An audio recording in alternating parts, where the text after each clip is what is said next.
Hello बच्चों। ये question है जेई मेंस 2025 का। क्वेश्चन में उसने आपसे पूछा है if a naught is denoted as Bohr radius of hydrogen atom, then what is the de Broglie wavelength lambda of the electron present in second orbit of hydrogen atom and where n is any integer. Okay, आइए बच्चों question को समझिए। Question में उसने क्या पूछा है, कैसे हम इस क्वेश्चन की अप्रोच बनाएंगे। सबसे पहले क्वेश्चन में आपको जो गिवन है, आपको गिवन है a naught, where a naught is Bohr radius, Bohr radius of hydrogen atom, Bohr radius of H atom.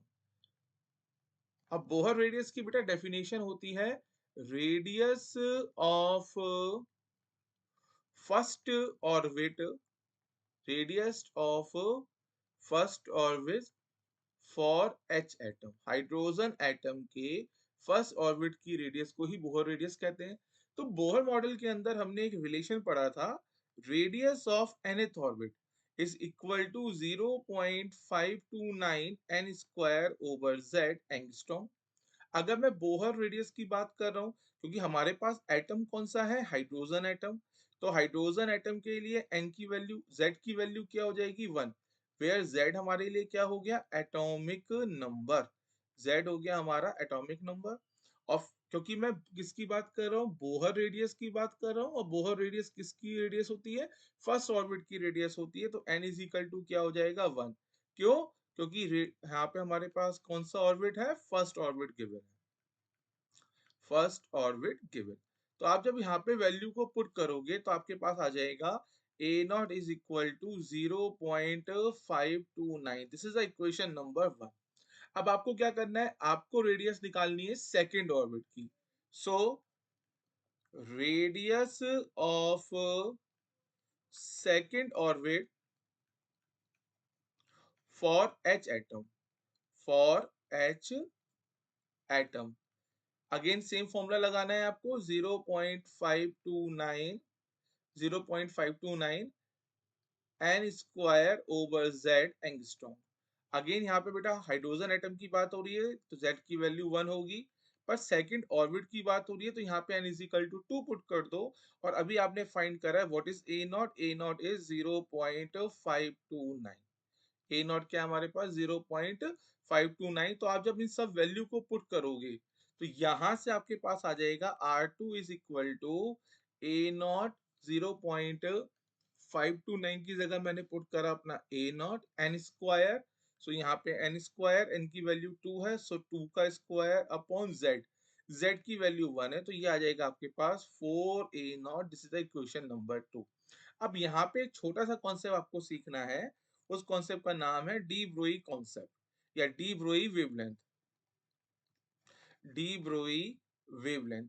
तो डी ब्रोई ने क्या बोला था, देखो बोहर ने जब अपना मॉडल दिया था तो बोहर अपने मॉडल के अंदर बोले थे कि जो एंगुलर मोमेंटम होगा, जो एंगुलर मोमेंटम होगा m b r is equal to n h over 2 pi. जो एंगुलर मोमेंटम होता है m b r, m b r हमारे लिए क्या हो गया, एंगुलर मोमेंटम। सो जो एंगुलर मोमेंटम है वो किसकी इक्वल है, integral multiple of n h over 2 pi. तो बोहर जो थे इसका प्रूफ नहीं दे पाए थे। इस इक्वेशन का जो प्रूफ दिया था वो किसने दिया था, ब्रोगली ने इसका प्रूफ दिया था। अब वो प्रूफ कैसे दिया था वो अब आपको समझना है थोड़ा सा।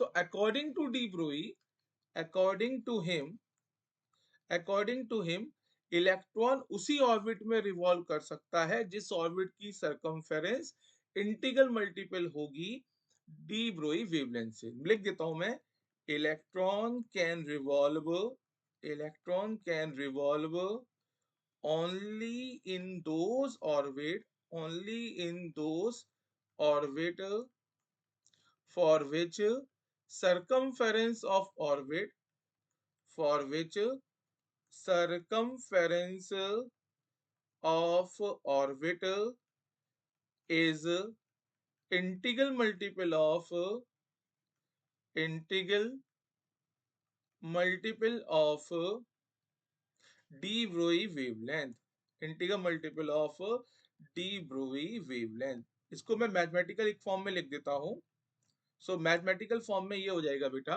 सपोज करो इलेक्ट्रॉन हमारा nth ऑर्बिट में रिवॉल्व कर रहा है, तो यहाँ पे nth ऑर्बिट की जो सरकमफेरेंस हो जाएगी that is 2 pi r n. 2 pi r n क्या है, अगर मैं लिख देता हूँ, if electron present in nth orbit, electron मेरे कौन से ऑर्बिट में है, nth ऑर्बिट में है, सो 2 पाई आर एन क्या बता रहा है हमें, circumference, circumference of nth orbit.